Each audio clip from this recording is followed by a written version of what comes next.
पूर्वी बंगाल से बाबा साहब अंबेडकर संविधान सभा में चुन के आए थे, उस पूर्वी बंगाल को आज बांग्लादेश कहते हैं, जहां 90% दलित और पिछड़े हमारे भाई बहन रहते हैं।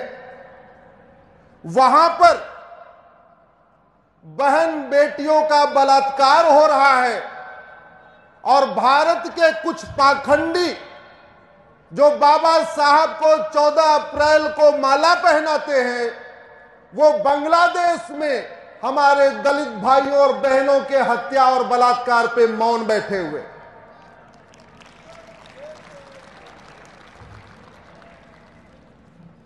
बांग्लादेश ईस्ट बंगाल था, गांधी जी ने वहां बहुत सारी रैलियां किया, उसके कारण वहां भी बहुत सारे गांधीवादी हैं।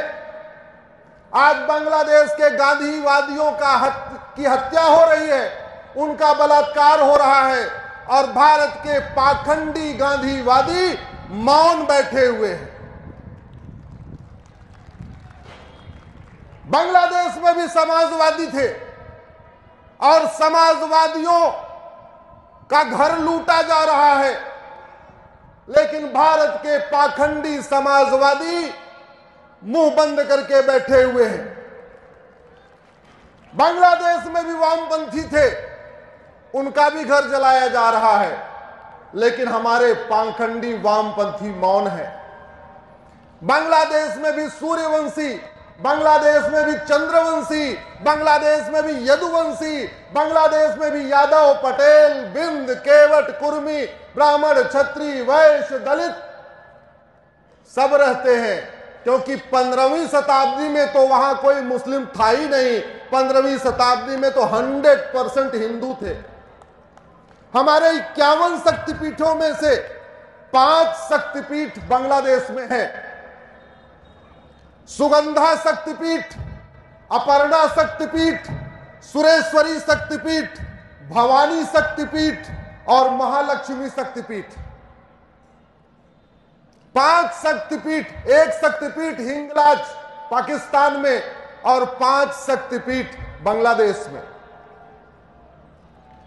जो लोग कहते हैं कि मजहब नहीं सिखाता आपस में बैर रखना, मैं उनसे पूछता हूं, अगर मजहब आपस में बैर रखना नहीं सिखाता तो हमारे 5 शक्तिपीठों पे हमला क्यों हो रहा है?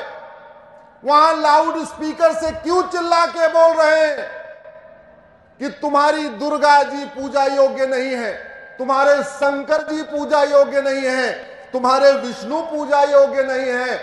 सिखों का जो गुरुद्वारा है वहां चिल्ला चिल्ला के कहा जा रहा है तुम्हारा ये गुरु ग्रंथ साहिब पूजा योग्य नहीं है। बांग्लादेश के जैन मंदिरों के सामने चिल्ला के कह रहे हैं तुम्हारे दिगंबर पूजा योग्य नहीं है। जहां बौद्धों का मंदिर है वहां चिल्ला के कह रहे हैं कि गौतम बुद्ध भी पूजा योग्य नहीं है। अगर ये मजहब आपस में बैर रखना नहीं सिखाता तो फिर सिखाता कौन है? आखिर ये पाक नापाक की सोच कौन सिखाता है? क्या बच्चा पेट में पाक नापाक की सोच सीख के आता है क्या?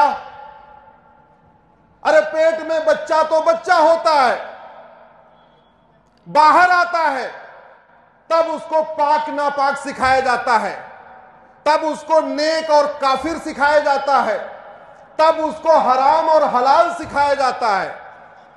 एक बात मैं बता दूं आपको, बांग्लादेश में जो समस्या 2024 में है, यह समस्या 1990 में कश्मीर में देखा हमने, ये समस्या 1947 में हमने पहले देखा, और बाकी तो छोड़िए 1805 में अफगानिस्तान के प्रधानमंत्री पंडित नंदराम टिक्कू थे जो कश्मीरी ब्राह्मण थे।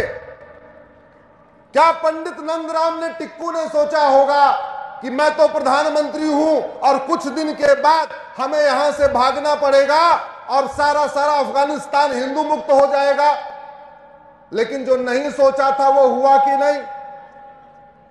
क्या लाहौर में, कराची में सोचा गया था कि कुछ दिन के बाद ये हिंदू मुक्त हो जाएगा? लेकिन जो नहीं सोचा था वो हुआ। अभी जुलाई के महीने में ढाका के लोगों ने सोचा था क्या कि अगले महीने हमारे साथ क्या होगा, लेकिन जो नहीं सोचा था वो हुआ कि नहीं।